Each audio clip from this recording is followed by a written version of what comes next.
In this match, Mikhail Tal outplays Karpov by sacrificing his rook, which eventually leads to checkmate and Tal winning this match. So Tal is playing with the white pieces here, and Karpov is playing with the black pieces here. So after the pawn capture, the c pawn captures the d5 pawn back, and the pawn get captured back, and the knight comes to f6. This is the Caro-Kann defense accelerated pano attack. This is which is right now on the board right now. So knight to c3, protecting that particular pawn, but it's attacked twice. So the pawn is captured back, and knight to f3 by Tal. And after that, the knight is captured back, and the pawn b pawn captures. You cannot capture with this pawn because then after the queen exchange, your king will be exposed because the king will have to capture back. So you can only capture with your b pawn here. So after g6, Karpov is looking to fianchet his bishop and castle on the king side. So d4 by Tal, and the bishop now goes to g7, and bishop to d3 by Tal, and after that Karpov castles on the king side. So and both the players now castles on the king side, and knight comes to c6, developing the knight, and rook goes to e1, taking control of this semi-open e file, and rook to e8 by Karpov, and bishop to g5 now, pinning that pawn so that you cannot push that pawn anymore, and bishop to e6 now.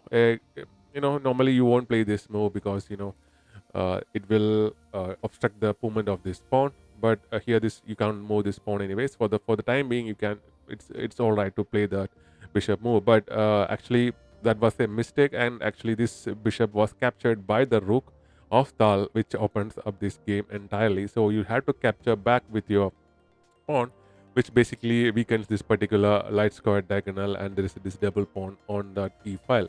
So bishop now goes to c4, but actually it was better to bring your queen to e2 here and attack this pawn right away.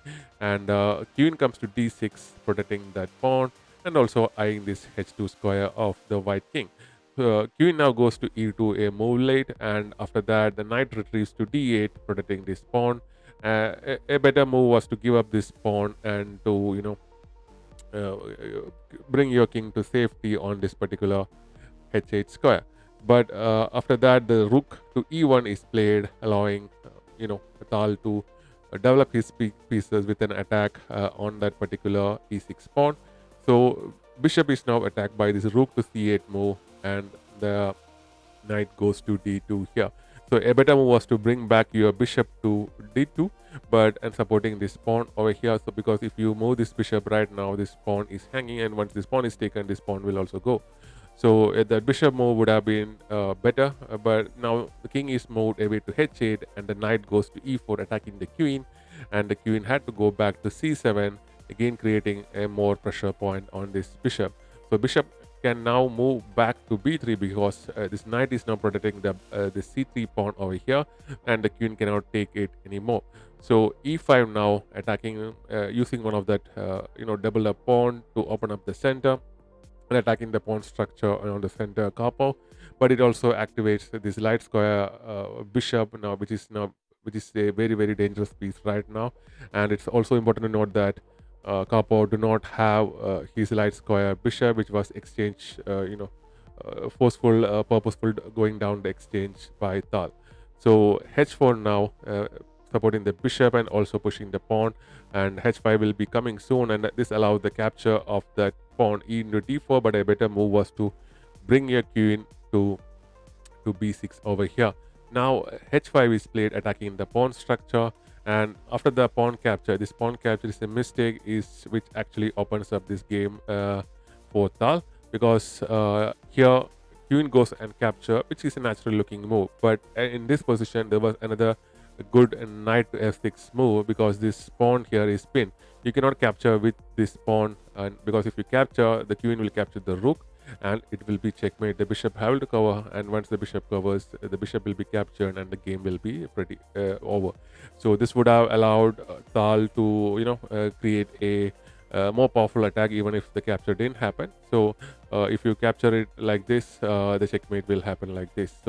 But instead of that, the pawn is captured by Tal, and the rook now comes to f8, guarding the particular diagonal, the f6 square, now you cannot play this move anymore. So bishop comes to c2. A better move was to bring back your knight to g3, and queen now comes to e5, and now the knight comes to g3, and which basically exposes the rook, and it's basically a rook sacrifice. I say it's a deflection. So once the queen captures the rook, the king goes to a safe square to h2, and now the queen is out of the game basically, and there is no way for the queen to defend this particular king on the board. So the pawn move to h6 is played, and the bishop captures the pawn, and instead of pushing this pawn to d3, the king move is played, which basically invites checkmates on the board, because if the bishop this pawn move was played, there was a possibility, there's a line. Tal is still better, but there's a possibility that the game could continue. So after the bishop captures the bishop, the rook comes to f2, and now the check queen comes to h7 with a check with the support of this bishop over here, and king goes to f7 and check again, and the king cannot come down or cannot escape into any of these squares because the queen covers it beautifully. And now the king goes to g8, and there's a discovered check with h6, and whatever you do, the checkmate will happen like in one of these combinations. So that's the game for you, and Tal showed us why he's known as a magician of chess, and he won this match quite easily after that. Karpov for his class made a lot of mistakes in this particular match, which made Tal's life easier as well. So thanks very much for watching. We'll be back with more such videos.